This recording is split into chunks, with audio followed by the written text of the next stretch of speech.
नमस्कार दोस्तों, आपका स्वागत है हमारे आज के खास न्यूज सेगमेंट में, जहां आपको मिलेंगे दिन की सबसे बड़ी और सबसे अहम खबरें तेजी से और सटीक जानकारी के साथ। चलिए शुरू करते हैं आज की ब्रेकिंग न्यूज। बख्तियारपुर से राजगीर और ठिलाया तक रेल लाइन डबल करने की योजना। बिहार में रेलवे नेटवर्क को मजबूत बनाने की दिशा में बड़ा कदम उठाया गया है। कैबिनेट बख्तियारपुर से राजगीर और ठिलाया तक रेल लाइन को डबल ट्रैक बनाने की योजना को मंजूरी दी है। इस प्रोजेक्ट की लागत लगभग 2192 करोड़ रुपए होगी। डबल लाइन बनने से इस रूट पर ट्रेन ट्रैफिक कम होगा, सामान्य लोगों की यात्रा तेज और आरामदायक होगी और मालगाड़ियों की आवाजाही भी सुगम बनेगी। इसका सीधा असर पर्यटन और स्थानीय व्यापार पर पड़ेगा। 2. बिहार पुलिस के 71 अधिकारियों को सम्मान। बिहार पुलिस के 71 अधिकारियों को उनकी बहादुरी और उत्कृष्ट सेवा के लिए सम्मानित किया गया है। इससे पुलिस बल का मनोबल बढ़ेगा और जनता में सुरक्षा को लेकर विश्वास मजबूत होगा। सम्मान पाने वाले अफसरों में कई ऐसे हैं जिन्होंने अपराध और नक्सल गतिविधियों के खिलाफ बेहतरीन काम किया है।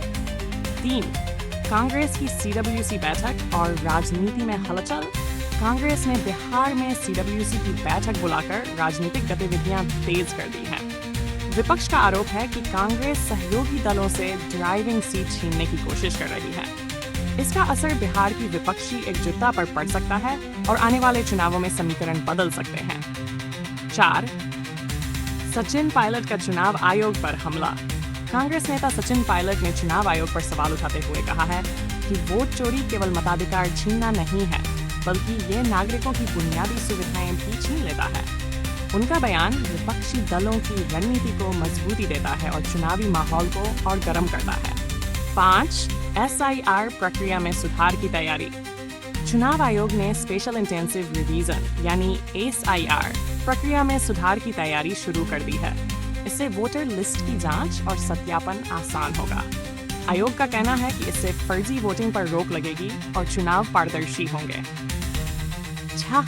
कांग्रेस का आरोप, SIR लोकतंत्र के लिए खतरा। कांग्रेस का मानना है कि SIR प्रक्रिया में खामियां हैं और ये लोकतंत्र के लिए सबसे बड़ा खतरा है।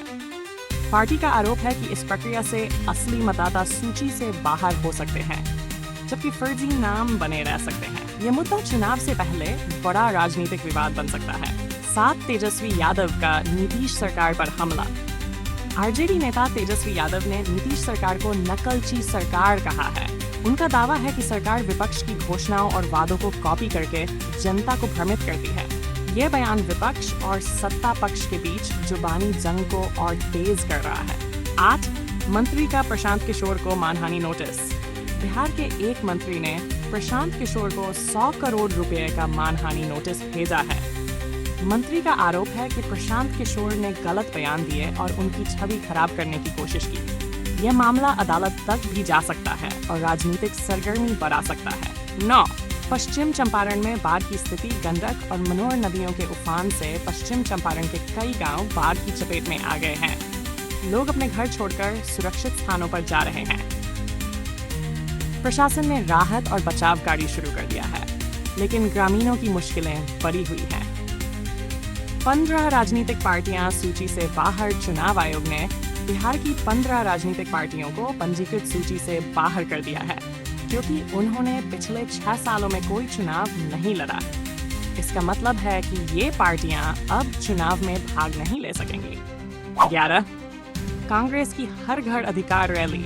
कांग्रेस ने हर घर अधिकार रैली शुरू करने का ऐलान किया है। इस अभियान की कमान प्रियंका गांधी संभालेंगी।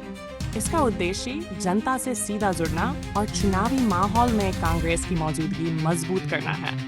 12. बिहार में रिवर्स माइग्रेशन। राज्य सरकार का दावा है कि बिहार में रोजगार अवसर बढ़ने की वजह से रिवर्स माइग्रेशन शुरू हो गया है, यानी अब लोग बाहर काम करने की बजाय बिहार लौट रहे हैं। अगर ये ट्रेंड जारी रहा तो राज्य की अर्थव्यवस्था को लाभ होगा। 13. डायल 112 सेवा की उपलब्धि। बिहार की आपातकालीन सेवा डायल 112 ने 3 साल पूरे कर लिए हैं। इस दौरान 43 लाख से अधिक लोगों को मदद पहुंचाई गई है। ये सेवा पुलिस, फायर और एम्बुलेंस की तत्काल सहायता उपलब्ध कराती है और अब आम जनता का भरोसा बन चुकी है। 14. पूर्णिया एयरपोर्ट का नया टर्मिनल। प्रधानमंत्री नरेंद्र मोदी ने पूर्णिया एयरपोर्ट के अंतरिम टर्मिनल भवन का उद्घाटन किया है। इससे बिहार के सीमांचल क्षेत्र को हवाई संपर्क की नई सुविधा मिलेगी। ये क्षेत्र के आर्थिक और सामाजिक विकास में बड़ी भूमिका निभाएगा।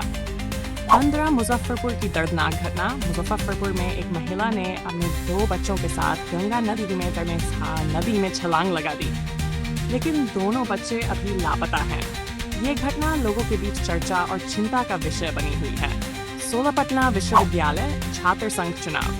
पटना विश्वविद्यालय में छात्र संघ चुनाव की तैयारियां तेज हो गई हैं। सभी बड़े छात्र संगठन मैदान में उतर आए हैं। छात्र राजनीति को लेकर माहौल गर्मा गया है और विश्वविद्यालय कैंपस में हलचल बढ़ी हुई है। 17 गया में जमीन विवाद से हिंसा। गया जिले में जमीन विवाद को लेकर 2 गुटों के बीच हिंसा हुई, जिसमें 2 लोगों की मौत हो गई और कई घायल हो गए। पुलिस ने मामले में जांच शुरू कर दी है। जमीन विवाद बिहार में लगातार बढ़ती समस्या बनी हुई है।